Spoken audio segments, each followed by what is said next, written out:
ഇന്ത്യയുടെ തെക്കേ അറ്റത്ത് സ്ഥിതി ചെയ്യുന്ന ഒരു ചെറിയ സംസ്ഥാനമാണ് കേരളം.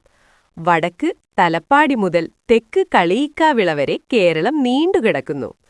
കിഴക്ക് പശ്ചിമഘട്ടവും പടിഞ്ഞാറ് അറബിക്കടലും സ്ഥിതി ചെയ്യുന്നു. പ്രകൃതിരമണീയത കൊണ്ട് സഞ്ചാരികളുടെ പറുദീസ എന്ന് പേരുകേട്ടതാണ് ഈ നാട്. കേരവൃക്ഷങ്ങൾ സമൃദ്ധിയായി വളരുന്നതുകൊണ്ടായിരിക്കാം ഇതിന് കേരളമെന്ന് പേര് ലഭിച്ചത്. നദികളും കായലുകളും ഇവിടുത്തെ മണ്ണിനെ ഫലപുഷ്ടിയുള്ളതാക്കുന്നു.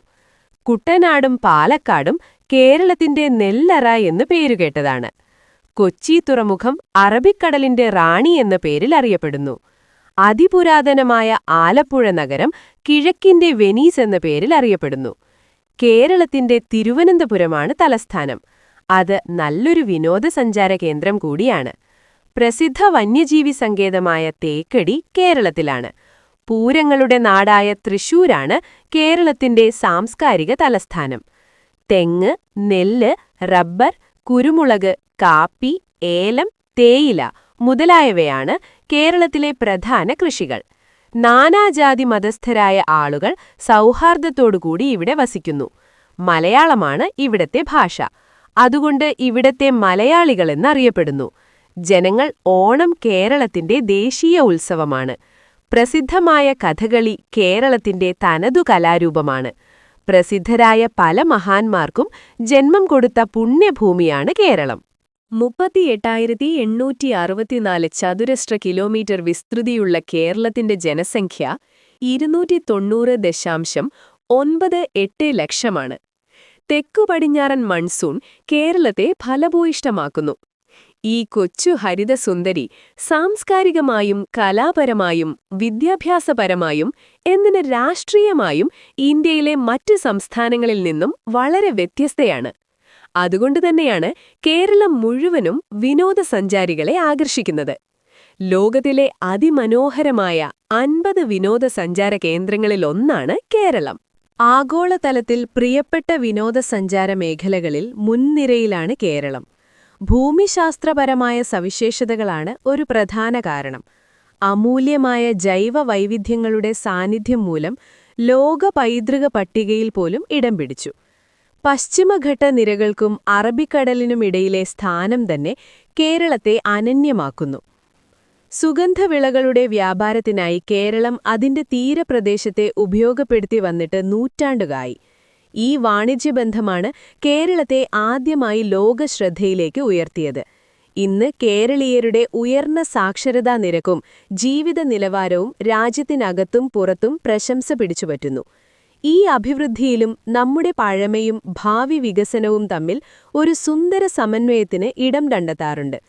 പഴയകാലത്തിന്റെ സന്തോഷകരമായ തുടർച്ചകൾ നാടിന്റെ സാംസ്കാരിക പാരമ്പര്യത്തിന് ആവശ്യമാണെന്ന് നമ്മൾ തിരിച്ചറിഞ്ഞിട്ടുണ്ട്. നൂറ്റാണ്ടുകളുടെ ഈ അനുഭവ സാക്ഷ്യങ്ങളെ കാലാനുസൃതമായ മാറ്റങ്ങളോടെ കഴിയുന്നത്ര പുതിയ തലമുറകൾക്ക് കൈമാറാൻ കേരളത്തിന് കഴിഞ്ഞിട്ടുണ്ട്. ആയുർവേദത്തിന്റെ ആധുനിക മുഖം അതിനൊരു ഉദാഹരണമാണ്. അങ്ങനെ പ്രകൃതി സമ്പത്ത്, ജീവിതശൈലി, സംസ്കാരം എന്നിവയിൽ സമ്പന്നമാണ് കേരളം. ഭൂമിശാസ്ത്രപരമായി പ്രധാനമായും 3 വ്യത്യസ്ത പ്രദേശങ്ങളായി കേരളത്തെ വിഭജിക്കാം. കിഴക്കും തെക്ക് വടക്കുമായി നീണ്ടുകിടക്കുന്നത് പശ്ചിമഘട്ട മലനിരകളാണ്. ഇടയ്ക്ക് പാലക്കാട് ജില്ലയിലെ 20 കിലോമീറ്ററോളം വീതിയിലുള്ള പാലക്കാടൻ ചുരമൊഴികെ പാലക്കാട് ഗ്യാപ്പ്, ബാക്കി ഭാഗങ്ങളിലായി പശ്ചിമഘട്ടത്തിന്റെ സാന്നിധ്യം കേരളത്തെ വ്യത്യസ്തമാക്കുന്നു. പശ്ചിമഘട്ടത്തിൽ നിന്ന് പടിഞ്ഞാറോട്ട് ചെരിഞ്ഞുകിടക്കുന്ന ഭൂപ്രകൃതിയാണ് കേരളത്തിന്. പശ്ചിമഘട്ട കൊടുമുടികളിൽ നിന്ന് ചാഞ്ഞിറങ്ങുന്ന മലനിരകൾ മധ്യത്തിലെത്തുമ്പോൾ ഇടനാടൻ കുന്നുകളായി രൂപം മാറുന്നു. ഇതിനും പടിഞ്ഞാറ് സമതലങ്ങളും കടൽത്തീരവുമാണ്. ഇങ്ങനെ വനസമ്പത്തും പടിഞ്ഞാട്ടൊഴുകുന്ന നദികളും അവ പരിപോഷിപ്പിക്കുന്ന കൃഷിഭൂമികളും സമൃദ്ധമായ ഉൾനാടൻ ജലാശയങ്ങളും എല്ലാം ചേർന്ന് സമ്പന്നമാണ് കേരളത്തിന്റെ ഭൂപ്രകൃതി. ജൂൺ മുതൽ സെപ്റ്റംബർ വരെയും ഒക്ടോബർ മുതൽ നവംബർ വരെയും തെക്ക് പടിഞ്ഞാറൻ കാലവർഷവും വടക്ക് കിഴക്കൻ കാലവർഷവും, അതായത് മലയാളിയുടെ ഭാഷയിൽ ഇടവപ്പാതിയും തുലാവർഷവും എന്നിങ്ങനെ മഴ സമൃദ്ധമായ 2 ഘട്ടങ്ങളും, ഫെബ്രുവരി മുതൽ മെയ് അവസാനം വരെ സൂര്യൻ കനിഞ്ഞനുഗ്രഹിക്കുന്ന വേനൽക്കാലവുമാണ് കേരളത്തിന്റെ പ്രധാന കാലാവസ്ഥ. ഡിസംബർ മുതൽ ജനുവരി അവസാനം വരെ അന്തരീക്ഷോഷ്മാവ് അല്പം താഴുന്ന ശീതകാലവുമുണ്ട്. സാധാരണയായി കേരളത്തിന്റെ അന്തരീക്ഷോഷ്മാവ് 28 ഡിഗ്രി മുതൽ 32 ഡിഗ്രി എന്ന തോതിലാണ്. ഡിസംബറിൽ കുറച്ചു താഴാം. എന്നാൽ കിഴക്ക് പശ്ചിമഘട്ടത്തിന്റെ ഉയർന്ന പ്രദേശത്ത് ഇത് 8-12 ഡിഗ്രി വരെ ആകാം.